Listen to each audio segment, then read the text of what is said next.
Next item will be public comment. I will be turning over the chair to the Vice President, Mr. Anderson. Mr. Strickland, just before you do that, I would certainly like to have the opportunity to share with the people who are in the audience and the community the reflections that we had concerning the February 5th closing day. We have had an awful lot of time to sit back and to analyze the situation that we found ourselves a part of on the morning of Monday, February 5th. And certainly while there has been a lot of fodder and a lot of things for people to call and question, I just want to say that as the superintendent of the school district, I think that when we have to make calls as late as we had to make, we always want to do so with the children's interests at heart. I want to take this opportunity to say to the parents who were affected, as well as to the students who were affected by the unavailability of transportation, how sorry we are for that inconvenience that it placed those children, their families, and their parents. But at that same time, we want to thank those people who made schools be open possible for us.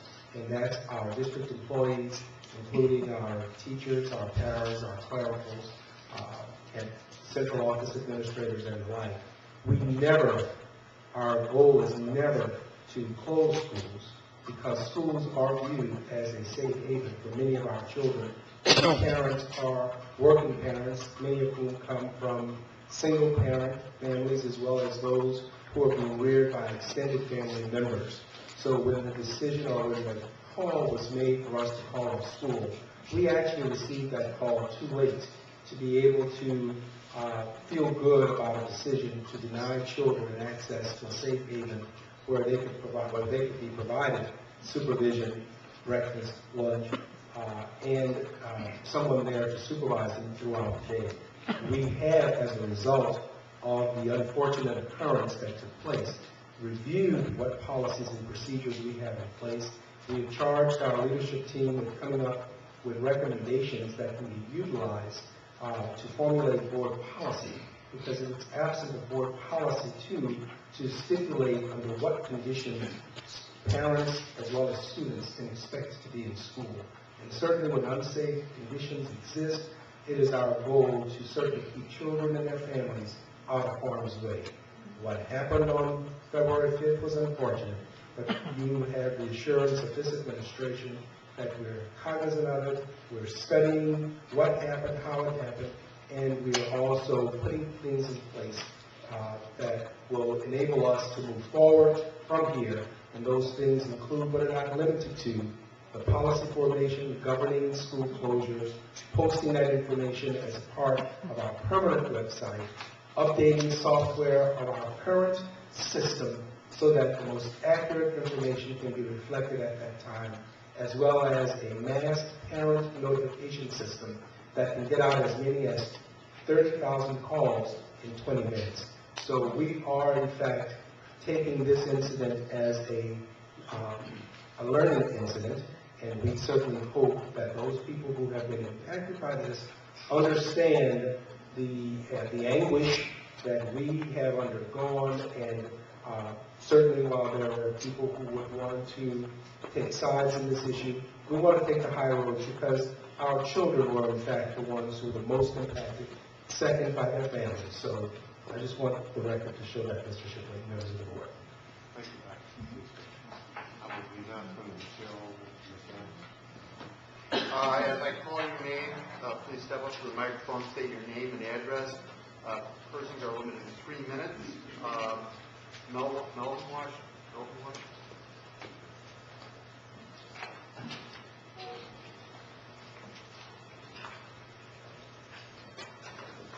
Thank you, please. My purpose will be to do 3 parts.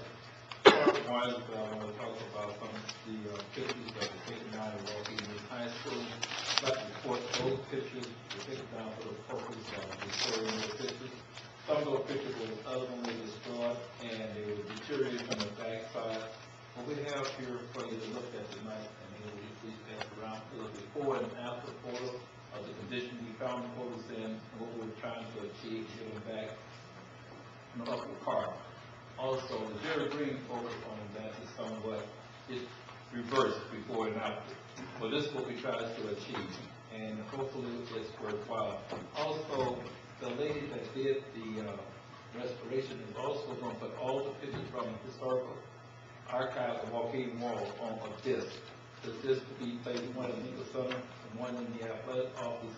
So it will be available. Only we did this because I'm one of the few people that left in Waukegan from the era of the 60s, 70s, 80s, 90s, and the 2000s. So I can look back with the old and come up with the new now. And if we don't restore what we got now, it's going to be lost. And that was the purpose of it. And it should be better than before. Also, we have a lot of things in our archives and our history we want to preserve. One of the key things we want to preserve is that we do have significant, achievement in our athletics, and we don't have anything to represent that.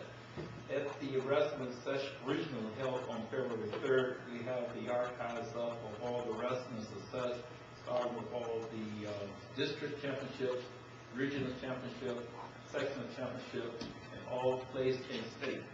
We're also going to have the basketball banner put up for the boys sectional, which will be held March 6th, 7th, and 9th at the Upper Bay Center Gym.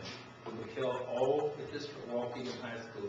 There will be a banner indicating all the district championships, all regionals, all sectionals, and all state championship or state place for our team. And that's going to be significant as well as conference championships. In addition to that, we would like to say that we like to also, before the school year ends, we get the East Campus Gymnasium painted.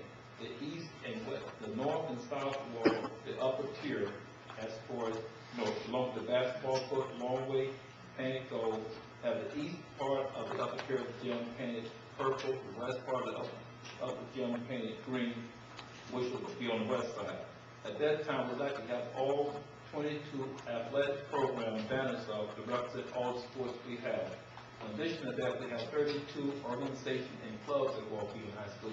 We'd like to have a banner up for all the schools. In a nutshell, we'd like to bring pride back in Waukegan, give the children that come to our school know what we offer, put it on display, and try to feel pride within the school. This can be achieved, and I think that if we have the interest in it, I'd like to see us let's do this at this time, because the old people like myself will fade in away in the new year will be dead and gone, and what we got worthwhile preserving. I'd like to see us preserve, and we're working on it every day, please. Thank you very much, please. With regard to the pictures in the disc, could you make sure that the Waukegan Historical Society gets a copy of that?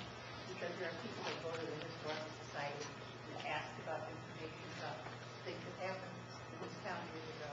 Historical Society? Yes, that's Gold Park. They're usually open in the afternoons. Board Park? And Gold Park. Thank you very much. Thank you. Karen Van Herschel.